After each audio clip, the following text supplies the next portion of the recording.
Barcelone est depuis longtemps une destination prisée des touristes européens qui cherchent à échapper à la morosité de l'hiver. Ici, rien ne semble indiquer que la ville la plus visitée d'Espagne est en état d'urgence sécheresse. Hormis ces panneaux en catalan, avertissant les baigneurs que les douches sont définitivement fermées. Je voulais juste me débarrasser du sable sur mes pieds et je me suis rendu compte que ça ne fonctionnait pas. Il n'y avait pas non plus de panneaux dans l'hôtel, ils ne nous ont pas avertis. Et il n'y avait pas de panneaux non plus à la réception ou dans les toilettes. À la Fontaine Magique, une attraction touristique très populaire, plus un seul jet d'eau en action. On a vu qu'il n'y allait pas avoir d'eau du tout et on n'était pas du tout au courant de la sécheresse qui impactait Barcelone.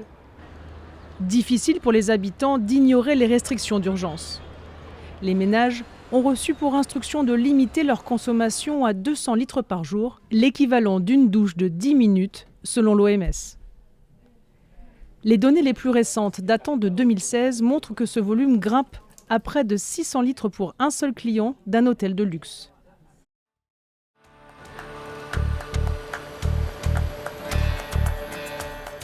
Sur l'ensemble des établissements hôteliers contactés par France 24, un seul a accepté de nous recevoir, à 1 heure de route au nord de Barcelone. Grâce à un système de recyclage des eaux usées installé à la fin des années 90, cet hôtel affirme avoir économisé l'équivalent de 88 piscines olympiques. Nous récupérons l'eau de la douche et de l'évier, qui est ensuite réutilisée dans les chasses d'eau des toilettes. C'est la dernière étape du processus de recyclage. Depuis l'installation de robinets à pression réduite dans toutes les chambres, le client moyen consomme désormais 174 litres par jour. Un résultat inférieur à la restriction gouvernementale actuelle. D'une certaine manière, nous économisons déjà l'eau et si des mesures extrêmes sont imposées, alors il nous sera plus facile de nous adapter. Jusqu'à présent, les hôtels sont toujours exemptés de la plupart des restrictions. Seule l'interdiction de remplir les piscines est entrée en vigueur, mais la plupart des bassins sont remplis depuis l'été dernier. Dante Maschio est porte-parole de L'eau c'est la vie, qui regroupe associations de riverains, écologistes et syndicats critiques envers la gestion des ressources en eau.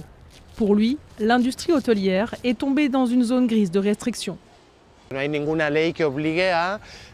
loi n'oblige pas les autorités à recueillir des données sur la quantité d'eau consommée par l'industrie du tourisme, contrairement au secteur agricole et industriel ou à l'usage domestique.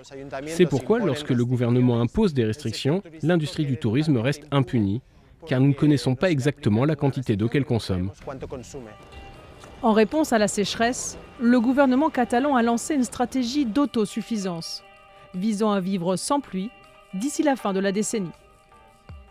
Ce plan s'appuie sur un investissement de 2,4 milliards d'euros dans des usines de dessalement et dans le recyclage des eaux usées. Environ 60% de l'eau potable de Barcelone provient déjà de la Méditerranée.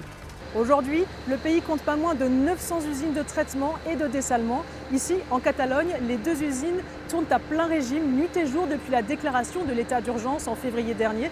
C'est une nécessité pour alimenter en eau potable la Catalogne et ses millions de touristes. Mais problème, la saumure, ce concentré de sel, est rejeté en mer et il pourrait bien déséquilibrer la biodiversité marine. Tordera est l'une des 2 usines régionales. Sans les usines de dessalement, nous n'aurions pas assez d'eau en Catalogne. Le gouvernement aurait probablement imposé des restrictions encore plus importantes. Nous jouons un rôle central dans la production d'eau. 60 000 mètres cubes d'eau y sont produits quotidiennement pour les besoins urbains, y compris les habitations et les hôtels. Il est d'ailleurs prévu que la taille de l'usine triple d'ici 5 ans. Les militants avertissent que le coût des usines de dessalement sera endossé par les contribuables. Ils appellent à une refonte du modèle économique de la ville, y compris de l'industrie et du tourisme.